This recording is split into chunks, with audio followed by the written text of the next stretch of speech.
people say runner's high is totally true. It gives you a lot of energy. And in this career, when there are so many ups and downs, you have to look for external motivation or something that keeps you going. If you're struggling in real estate and feeling like giving up, like unfortunately many agents are, and the 60,000 that did give up over the last 12 months, this is one interview that will probably change your mind.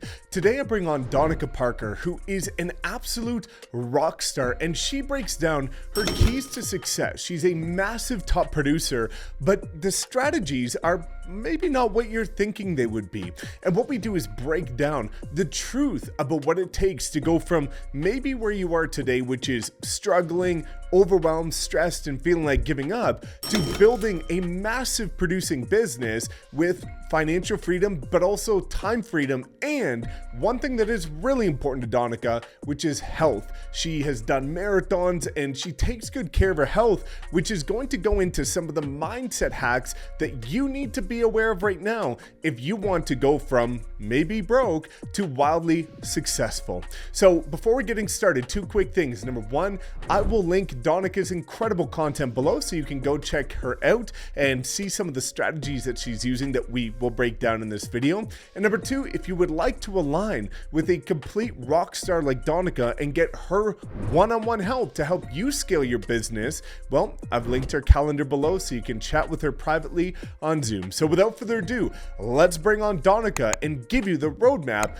of going from where you are today to becoming the top producer you've always dreamed of. All right, guys, so welcome back to another incredible interview where today we've got on a very special guest who's a massive producer, Donika Parker, and we're going to be diving into all things building and nurturing sphere. So Donika, super excited to have you here. It's been a long time coming and it's just been amazing to see the success you've had. So welcome to the channel. Thank you, Mike. I really appreciate you having me on your channel, and hopefully we'll give people a lot of food for thought. And yeah, let's dive into it. Definitely. Well, before diving into it and getting really tactical, because I know you've got a ton of amazing strategies, why don't you just give people a bit of an introduction as to who you are, where you're from, and what kind of got you to this point here? Yes.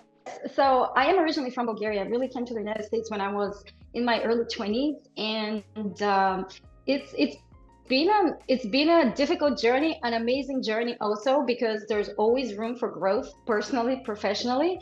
So it wasn't easy for me, obviously, because I knew the language perfectly. That was my major in college, English. And I came here with very high academic skills, which we know sometimes they don't take you that much further in life. I had hardly worked any job. So really I had to learn the culture and just to make my life here. In the beginning, you're not a proper immigrant if you don't work 2-3 jobs, right? But that's where you start from, and then you can go as far as you want. And now, even with this opportunity, with our group, there's still so much room to grow. So it's amazing. Life's never boring this way. So definitely. No. And what kind of got you into real estate in general after coming here? Yeah, so it was I would say by chance, because I was working for a builder in their office, and they told me, why don't you get your real estate license? What does it take? Well, it's a course, and you take an exam, and you start selling houses. Okay, so that's what I did. I got my real estate license. Honestly, at that point, I didn't even know what an open house is. There was one girl in the course that was always saying open houses. And at that time, I couldn't open my flip phone to look it up. So I would go to a computer to look up what an open house is, right? But obviously, as it progressed, things get better. And I just started, and obviously there's so much to do. There's not a limit to this career. And that's what I did, little by little. I can say, haven't always done the correct things. I made mistakes, but again, you could be here and you could go here. There's no, you could be somewhere, but it doesn't mean that you're always going to be there. And that's the beauty of being in this career. There's so many opportunities. So, and then my parents basically made life very easy for me when I was growing up, when they made a lot of sacrifices, especially in the post-Soviet, era in Bulgaria. It was such a political and economic chaos. They made sure I was, always a straight A student. So, when I came here, I came with a very positive, positive attitude, and that helped. Then I had to learn a little bit, about life, but that's how it went. So. Yeah, that's super cool. And it's a good point that you say that, because there's so many people that, have had maybe struggles in real estate and aren't where they want to be. And they need to understand that that doesn't define them, right? Where you are is not who you are. And I've seen a lot of people struggle in the first couple of years and then go on to be top producers just by learning the right strategies and having a change in mindset. So, obviously coming here and getting into real estate, you probably didn't have the biggest sphere and the biggest, database, and everybody says to start with that. So, you have a couple of really cool approaches to building your database, interacting with people online, and being able to get people to like, know, and trust you. So why don't you kind of unpack what you did in the beginning in order to get people to know who you were and start to build the sphere before we dive into how you're now nurturing it? Yes, exactly. So there were so many methods, and especially when I first started, really the biggest ones were just cold calling and door knocking and being, just actively prospecting, but just going after people, right? And for some, I obviously didn't very well with me, but it is a good method of doing it. It doesn't matter what you do, if you do it consistently and correctly, you have success. So I said, before I give up real estate, let me see what I'm good at. What do I like to do? I like people. I like people to have a great experience when they're around me. And I also speak, I learned Spanish also by chance, kind of, and then I met my husband. So okay, so let me see what I can do with that. And I started intentionally trying to build that know, like, and trust factor, which is essential for any business. And how do you build it? First, I started to, okay, let me see how I can start getting to know more people, and actually for more people to know me. And the first thing I would do is, okay, let me see who's in my phone, and all the contacts in my phone, and I went through them and got in touch with people. Normal conversation. I wouldn't talk about real estate, but people always, when they know you're in real estate, how's real estate? Like, who doesn't say that? Everybody asks that, and that's your moment to shine, right? I never really refused an invitation to a party. So when people invited me, I would go. When my son was born, and now you start hanging out with a lot of parents and moms, I would go to literally, 50 birthday parties a year. And sometimes I would have a weekend with showings and clients and 3 birthday parties. I would just take my son to a showing, then we go to the birthday party, then we go to the second birthday party. It doesn't matter. I wanted to be in front of people. And then once you're in front of people, it always comes back to real estate. I mean, it's a lot of personal things, and basically that's what I did, just being really around people. But obviously it doesn't stop from there, because how many parties can you go to, right?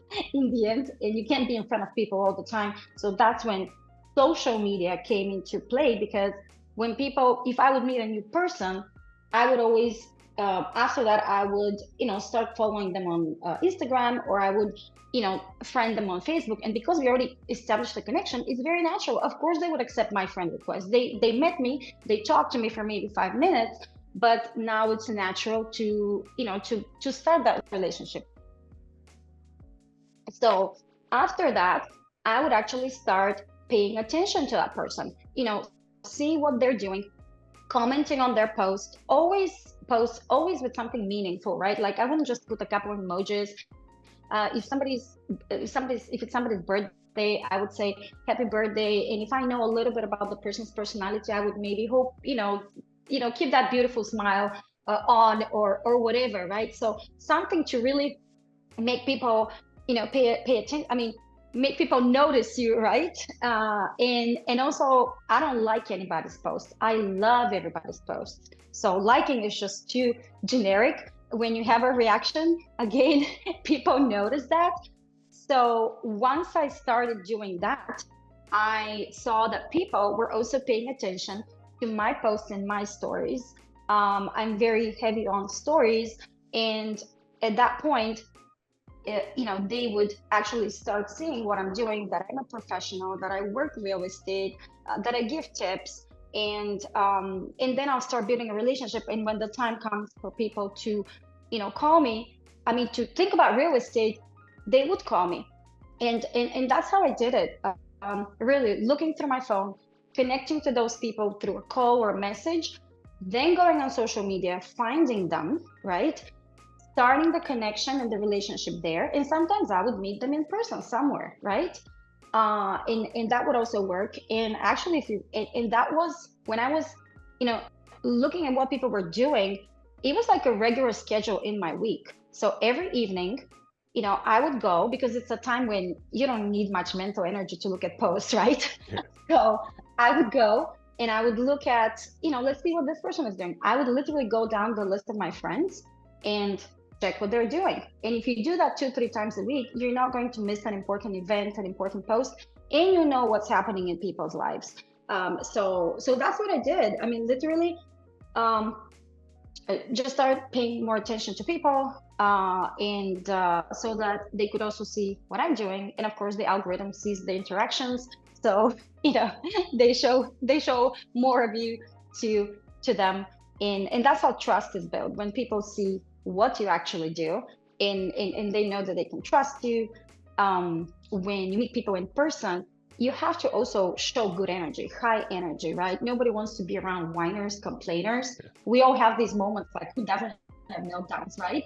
But not every time. Maybe one time you had a meltdown, people will understand. But in general, your general attitude is, high positive energy, so people want to be around you, and be genuine. Like, I can't pretend I'm somebody's friend, or I'm their best friend. But I do like people. I do like to know I do like to know more about them. And yeah, that's how you start. It becomes a habit, right? So it's not only an interaction, it becomes a daily habit. And that's how you act in public, and you really start building your experience, start building that like factor. And then again, online, I think it's just great to build a trust factor. And of course, once you have clients, they talk about you, you have a good reputation in the community, and you don't even have to sell yourself after that, because people are already sold on what they've seen so far.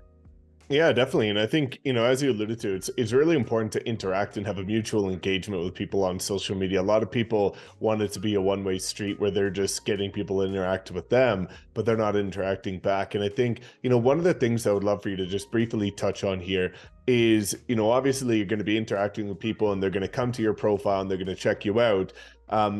Breaking down the importance of actually having a personal brand and, posting stuff consistently. But, what were you posting on social media aside from the stories that would make sure that people actually got to know you on a deeper level?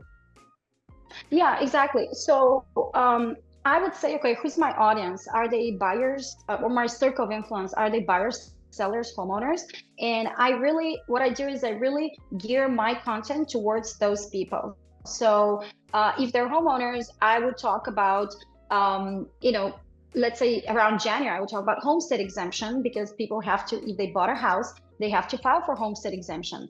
If they bought a house last year, they have to get those tax discounts for the current year. And sometimes people get really kind of apprehensive, just anxious. Donika, do I have homestead exemption? Like, they've been owners for maybe 5 years, right? They already have their house, and they start calling you, oh, do I have it? And, oh, do I have to file it every year? They don't know. So you put out content like that, people reach out. And obviously those who actually didn't know about that, maybe their agent didn't even tell them, now you would actually help them, and they would do that. So something like that. Of course, removing mortgage insurance, right? So a video about that. How many homeowners want to do that? So I try to create that content for those homeowners. So when they want to buy an investment property, they would think about me. Or if they want to sell and upgrade, upgrade, they would also, reach out. And sometimes also I would have people, they don't want to buy and sell, but maybe they want to do a renovation at home, and they call me apologizing that they're not buying or selling. And because they want, Donika, should I leave my tub, or should I do only a shower at home? And we talk, and I give them advice, and that's the thing. I'm honored, you're not wasting my time. I'm honored that when you thought about real estate and houses and homes, you thought about me. So that's my goal always. And the business comes. because it's not only the people that see you, what about their friends? What about their family? What about their sphere of influence? It gets really, really, wide. It's a very, very wide net. And even, let's say, my hairdresser. How many people does my hairdresser know who I cannot book an appointment for 2 months in advance? I mean, I have to book an appointment for 2 months in advance, right? So how many people does she know? I know that between her and her husband, I've gotten at least 10 other, referrals. So really, there are a lot of possibilities if you really focus on that and you do it with intent and you do it like a habit with consistency, like anything else, really that you decide to do. And if it's buyers, obviously, buyers and sellers, you give those tips. You try to make things really simple. People don't know, and it just has to be something. It doesn't have to be so elaborate. It just has to be simple and clear, good advice, so that people can understand it and reach back. But that's what I do. And also testimonials. I started video testimonials, a long time ago, because it connects more with people. People see, people's emotions. And I have some on my Instagram where people are so, excited. And if you want to buy a house, go with Donika. And so you can't put that on paper, right? So I started doing that. Obviously, I have my, running, that's my passion, my hobby. That goes into my feed also, even though it's not, it's not all the time, because you're not going to be, it's just something that I do, but obviously, you have to have the other stuff too. You can't just rely on, just personal posts. And of course, what I'm also posting is what's happening around the community, places to eat, to go, to visit. Everybody loves those. People want to, experience something maybe they thought about, never experienced. So I would do that too. I'm also active in the Bulgarian community here. We have a Bulgarian school, so I am a volunteer there on the PTA, been for many, many years. And obviously that's another way to contribute, for people to know you and really to give you business, because now they trust you. And of course, once you get clients, you got to do a good job. Definitely. Yeah, we can unpack that. And I think, before diving into actually servicing your sphere and nurturing your sphere, I'd love for you to maybe touch on, what you do with triathlons and the athletic side of things. Because I think, for me, one of the ways that I built my sphere in the beginning was tapping into the car community, because it's something very genuine, very authentic. You can post here and there about it, but I think immersing yourself into something that is a community of like-minded people is really important. So do you want to kind of touch on what that's been able to do for your business as well? Yeah, absolutely. So obviously, I've been working out, for many, many years, but I discovered running probably about 13 years ago, something like that. And it was just a game changer. And basically I started doing it. It changed my life. It gives me a lot of, when people say runner's high, it's totally true. It gives you a lot of energy. And in this career, when there are so many ups and downs, you have to, look for, if you want to look for external motivation or something that keeps you going, keeps you in good mood, keeps you happy. It's very important. So I discovered that side. I really wanted to just stay thin and fit, honestly, and when I first started. But then it turned out into so much more. And then it happened to be something that I found that connected me a lot to people. I didn't know people found it so, like, people started posting these, oh, this is so hard to do, wow, a 5K or 10K, everybody can run a 10K, everybody can run for an hour. This is very, I would say, amateur stuff. We're not athletes or Olympians or anything like that, but it's just something that people perceive as difficult. And because obviously it does require consistency and discipline. They admire those qualities, and now they want to do business with you, because obviously they think, okay, if you're like that in one aspect, then you will be like that in your business as well. And it does attract a lot of people to you. And then of course with with running, of course, it's a hobby. There is a big community here in Atlanta, and it's just a great way to connect with people, because same thing as with the car community, you get very close connections, and sometimes people even want to start, and they see you and they say, hey, can I do this? Let's do this race together. People reach out to you out of nowhere, honestly. Hey, Donika, I want to do. You just posted about this triathlon. I want to do one. All my friends are scared to do it. I'm like, well, let's do it together. And then next thing I know, they're inviting me to their home, to their. They had a get together, birthday party, and where they have like 100 people. So what better opportunity for me to go there and just be in front of people again. So it does open a lot of doors for you, and then again, people admire you for something that they perceive as difficult. It's sometimes it is a little bit, but in general, it's just normal stuff. Normal people. Yeah, no, that's super cool. So, we've kind of unpacked, building your sphere. And I think the kind of next two segues into this is going to be actually doing a good job with people. And then we can kind of unpack, actually how to nurture the clients, because I think especially now as the market shifts, that's where a lot of people are struggling, which is properly nurturing their database and staying in touch with people. Over the last couple of years, you didn't really have to stay in touch that quickly because, people would buy or sell pretty immediately. So now things are changing. So, why don't we start to unpack what you've been able to do to properly service your database and to stay top of mind with them and over deliver whenever you're working with them? Right, yeah. So obviously social media is great for that. You can, as long as you pay attention to your clients when they're online, right? So that's something. I don't know their kids' birthdays, let's say, but if they're online, they put posts. I mean, obviously I got them in my database, but I'm just saying that you see that and you always keep in touch. So that's one way to keep in touch. And it helps a lot. Or sometimes for me, it's even going through a list, through my list and calling people and asking them how they're doing. Even in 2020, same thing. Text, calls. It could be a video for their birthday. It could, when their birthday is coming, for example. Sometimes I may not say happy birthday on the day of the birthday because people are overwhelmed by wishes and and calls. So I would say happy birthday the next day, which is still very acceptable. But this way people will see it, and I would go to Canva for like 2 seconds, make a post, and I'll just I'll put the person's name on it, or a picture if I have something handy from their social media, and I would send that post to them. Not post, I'm sorry. I would send that to, just send it as a text message, and they're like, wow, that's so special. Or I would also put it on their wall in, let's say, Facebook. If it's a story, you can just say happy birthday and you put it on your story and you tag the person. So it's just a little attention. I mean, it's something that is little, takes 2 seconds, or let's say, okay, 10 seconds to do. And but it means a lot to people because you really took the time. You thought about them and you took the time to do it. So I do that all the time.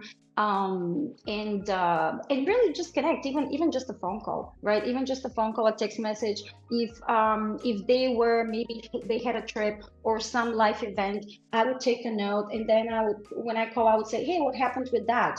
Or your kid, oh, how old is, or even, oh, I saw this picture, and oh, I saw you guys went to this place, how was it? So always try to connect. It's a lot of times people try to sell, but they don't take the effort to really learn more about the other person. My goal is always, and it's a habit too, I'm not always good at that. Who doesn't like to talk about myself? So I'm trying not to talk about myself. I'm trying to get people to talk about themselves, and for me to learn more about them. So once you do that, you really win their heart, and that's to me, that's what I've always tried to do, just to do something special that is small. Pay a compliment, right? When I, to somebody, something that's really true, right? Like you're not gonna, if I don't like your shoes, I'm not gonna say I like your shoes, but whatever I like in you. And a lot of times it's in our head, but we don't say it. So I do say it. I try to make that a habit as well. And with my clients, basically just try to, keep those touches.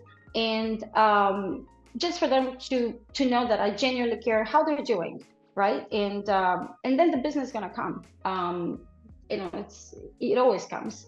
And I do obviously with people that are close with me. I have actually before that, in the process of working with people, I mean, there are always ways to really work with somebody and treating that person as if they're your only client. And I think that's the way you have to. You cannot say, I don't say, oh, I'm so busy. You know, it's been such a busy day. And then, okay, so it's been such a busy day that I'm getting back to you at the end of the day. And I probably taking care of other people, you know, before you. So I don't say that, you know, if I'm delayed, I just, you know, tell the person communication, right? Hey, I'm a little, you know, hey, it's on my list. Don't worry, I haven't forgotten about you. And in this way, people do know that, hey, you know, she didn't forget about me. She's going to get back to me. And obviously, you do get back to people. And a lot of times, excuse me, during transaction, I know I used to really go for a 2 hour inspection to be with my client, right? And a lot of people would say, "That's 2 hours, such a waste of time." But guess what happened during those 2 hours? I connected so deeply with those people. And that was in the beginning when, you know, first of all, it was just honestly a great way to spend your time. And with the people that you're servicing, the people that are going to pay you, you know, that you're getting a commission from, right? That are giving you business. And I would spend 2 hours with them at the inspection, form a very deep relationship. And by the end of the transaction, we're really, we are like friends, but there's also a lot of, you know, they've already gotten to know me and I've gotten to know them. So in the beginning, that was important. Now I still feel like I need to be there at least for 30 minutes. And I do that just because I really feel like it's good customer service and you do connect with your clients. Or if you outsource yourself, which I'm doing now with an assistant, it has to be somebody like you. It has to be somebody that people will even like more than they like you. So it just has to be that right person. And there's not going to be it's not going to make a difference, especially if you set the expectations in the beginning. This is what's going to happen. So the people don't think that they only have to work with you. And if you send somebody else, you're just, you know, kind of shutting them off to somebody else. And that's not the case.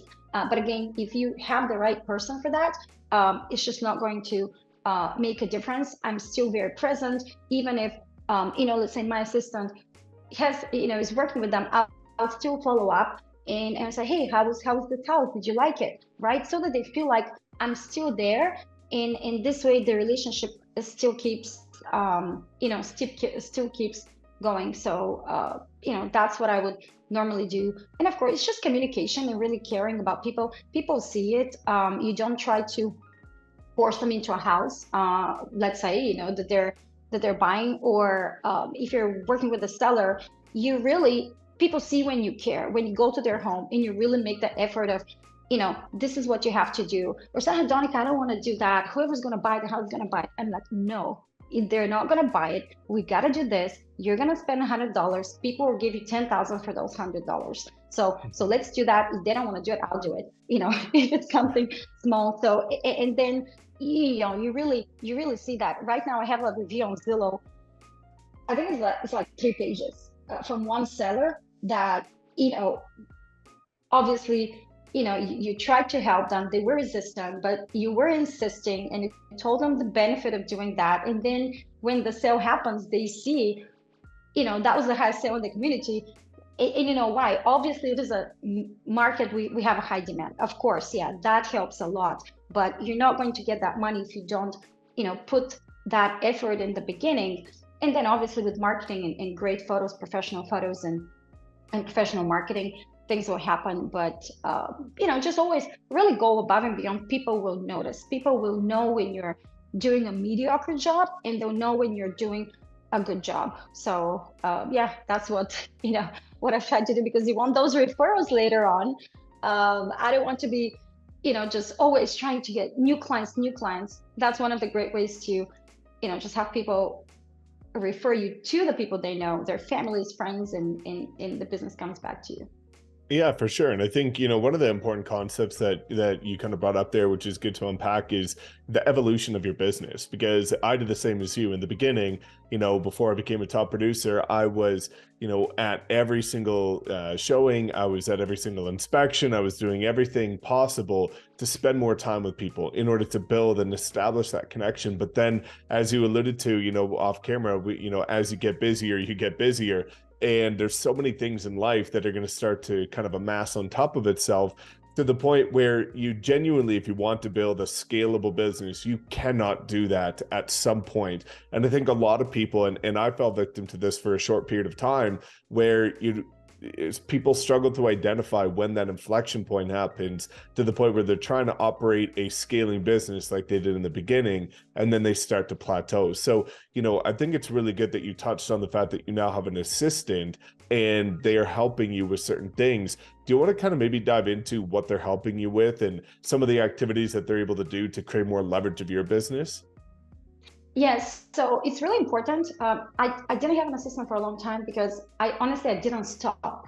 I didn't Yeah. stop and say, okay, I need to spend time on researching and really hiring, somebody. And then, oh, what if they're not the right person, and thinking all that. So I did everything by myself, obviously long hours, missed vacations, I'm with my family and, we're walking around, I'm on my phone, so it's happened to a lot of people. They know, people know what I'm talking about, but that's not the way to, you know, if you do it for a little bit, it's fine, but then you gotta change something. So obviously with an assistant, I wanted an assistant who can really take charge, somebody who can take an initiative and really even see for themselves where we have holes in our business. That was really important for me because I had a transaction coordination. I was using a transaction coordination company before that. Actually, when I first used a transaction coordinator, I thought I'll pay double for this service because it took off so much,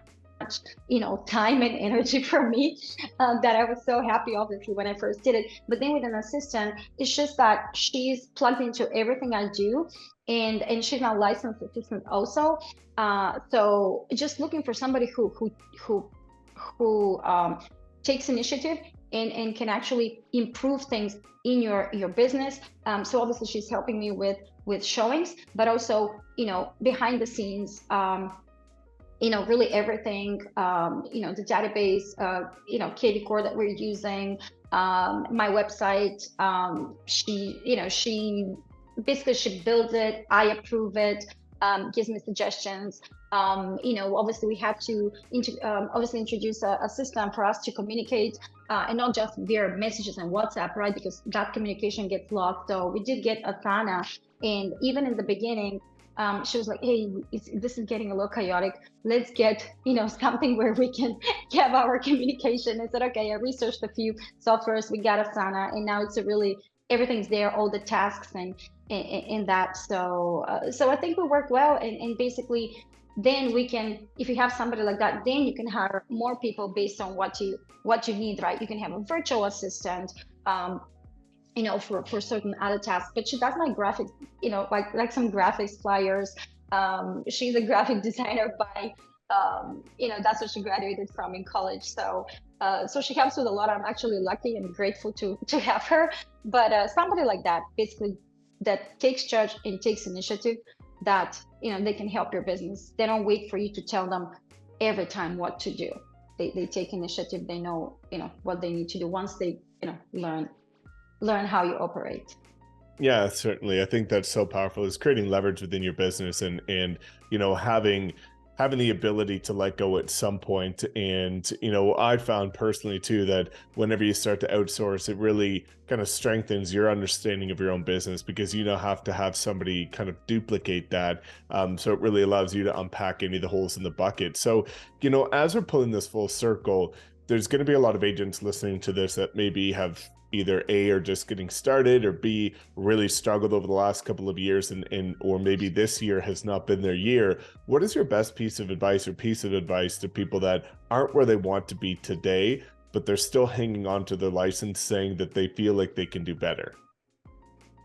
I think that really you have to pick how you're, where are your clients are going to come from? Are they going to come from cold calling, door knocking, YouTube, which is amazing, personal sphere? Where are your clients going to come from? Pick one or two, even if it's just one, and learn it and do it all the time. Do it consistently. You always say, I mean, that's the key to me. Everybody's looking for some kind of secret, like those videos that keep you 15 minutes, waiting and waiting, and you're waiting for them to spill it out, and they never do, because the secret is really pick what you want to do, learn the correct way to do it, and just be consistent with it. For example, if you're doing Sphere, do that. Just check the people that find them on social media, be in constant contact with them. With YouTube, obviously, go do the correct videos, and do them once a week, twice a week, right? And do them, as they say, 6 months for a year. So whatever you decide to do, there are so many resources. The information is not hidden now. You know what? When I was first starting, it was so hard. It was always your team leader at the brokerage that was, telling you how it's done, and all those agents that are top producers but are keeping their secrets to themselves. That's how it was. Now it's not like that. Now it's just, getting the right information, being around the right people, and deciding what you want to do. And the biggest thing is just not to, to really know that, not to complain and not to think things are bad, and to really take initiative and see that if something's not happening, it's your responsibility to make it happen, because nothing's easy. What's easy in life? Whatever job you find, you want to be at a certain, financial, personal level, lifestyle. Nothing's easy. So you have to have that positive attitude and belief that if you find a method that works with you and you're consistent, it's going to work. And you can look at at how people are doing it. That's the beauty of being in today's market, that you can do what other people are doing. It's out there. If I want, literally, I would take, everybody who's doing, YouTube or TikTok or Instagram. I like those people, and I can go and see exactly what they're doing. I can do exactly the same thing, not with exactly the same words, but do those posts, see what they're posting about, and you do exactly the same thing. So there's no way you're not going to get results. So that's what I'm thinking. It's just really changing the mindset and getting down to it.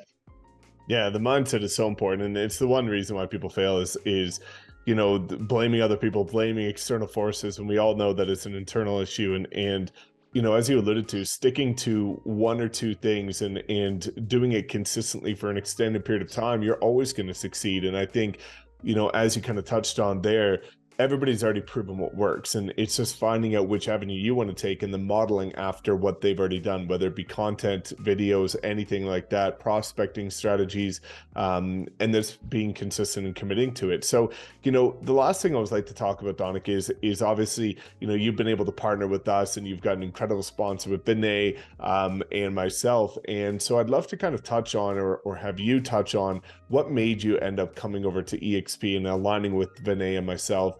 And what can people expect when they decide to partner with you?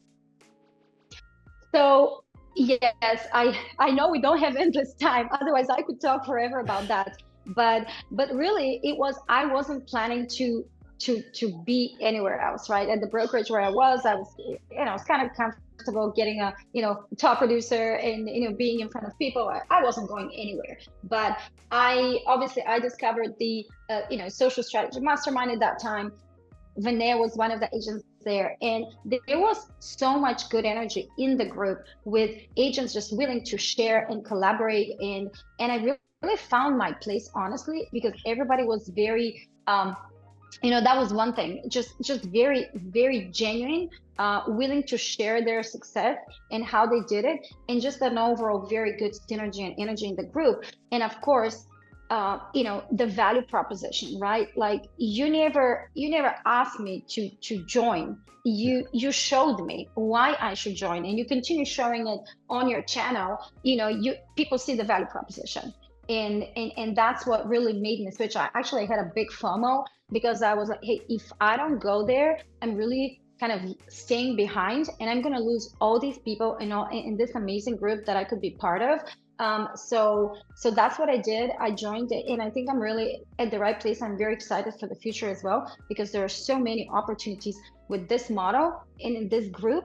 And it's not a coincidence that last month we were the #1 net growth group at the company, because you've built it, and it's been amazing to even see you and Vanya and Connor, how how dedicated you are to this group. So it's amazing, and I can't say any more good things about it.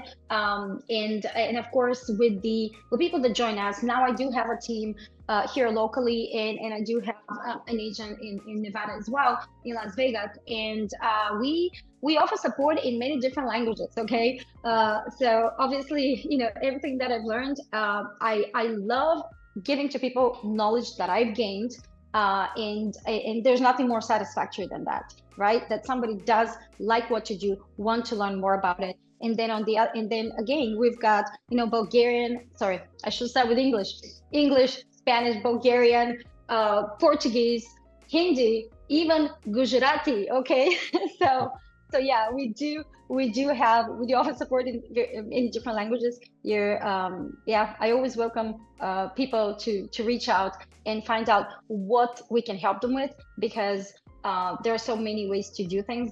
When I talk to people and I find out what they need help with, I know what to do, and how to, how to guide them and steer them, so that they can really, start going to where they want to go, right? Yeah, no, that's incredible. And I think that's the beauty of this model, is being able to stack value in different people's skill sets, knowing that, my forte was always marketing, branding, and advertising. Vinay's is similar, but in Spanish. And then with you, in terms of being able to nurture your database, connect with people, and do massive amounts of production, every agent can benefit from having that trilogy of value. And the fact that it's all free is, second to none. So I'm just super proud of everything that you're doing. And again, I'm going to make sure to link all of Donika's incredible content below. So you want to go check it out, as well as her calendar if you'd like to book a meeting with her. So Donika, thank you so much again. Thank you, Mike. Really appreciate the opportunity. Very, very excited to be here again and to have done this with you. Definitely. Well, guys, make sure to go check out Donika's incredible stuff. Please make sure to like, comment, subscribe, and we'll see you in the next video.